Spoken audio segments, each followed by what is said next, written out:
Maganda araw! Sa module na ito, pag-usapan naman natin ang sexual and reproductive health.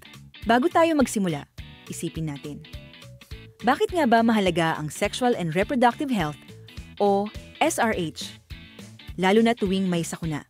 Ang SRH ay karapatan ng lahat. Karapatan nating lahat na magkaroon ng tamang kaalaman, dekalidad na serbisyo, at mapaggalingang pangangalaga. Alamin natin kung ano ang maipapayo natin tungkol sa SRH. Ang SRH ay para sa lahat na yugto ng buhay. Para sa kabataan, kailangan nila ng tamang impormasyon at suporta, hindi panghuhusga. Layunin natin na iwasan ang maagang pagbubuntis at sakit gaya ng STI o HIV.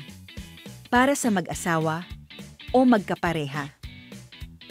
Ang SRH ay mahalaga para sa family planning, para maplano ang bilang at agwat ng mga anak.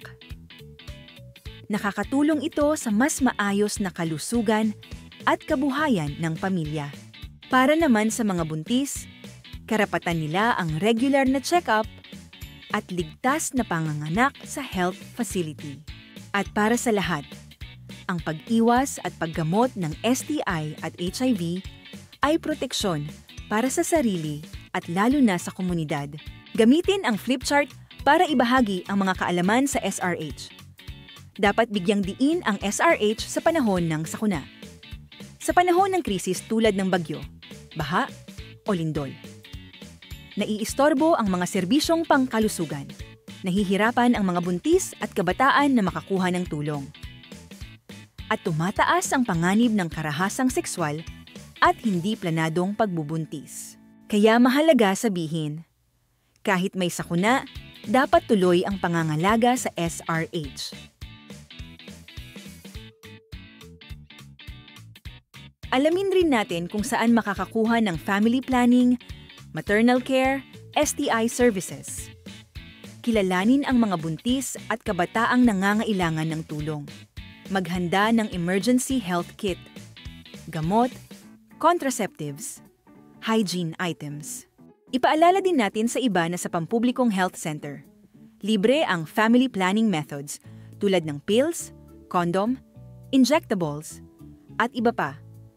Libre rin ang maternal care at safe delivery. Libreng serbisyon rin ang STI at HIV testing at gamutan. Mayroon ring libreng counseling at referral. Lahat ng serbisyo ay kumpidensyal. May mga health worker na handang gumabay ng may paggalang at malasakit.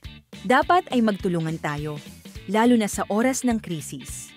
Ibahagi sa ating kapitbahay ang mga SRH hotline at ang contact ng health center. Dapat natin suportahan ang mga kababaihan, kabataan at PWDs sa panahon ng sakuna. Tandaan, ang kalusugan at karapatan ay bahagi ng pagiging handa sa sakuna. Kapag matatag o resilient ang SRH, mas matatag ang pamilya at komunidad.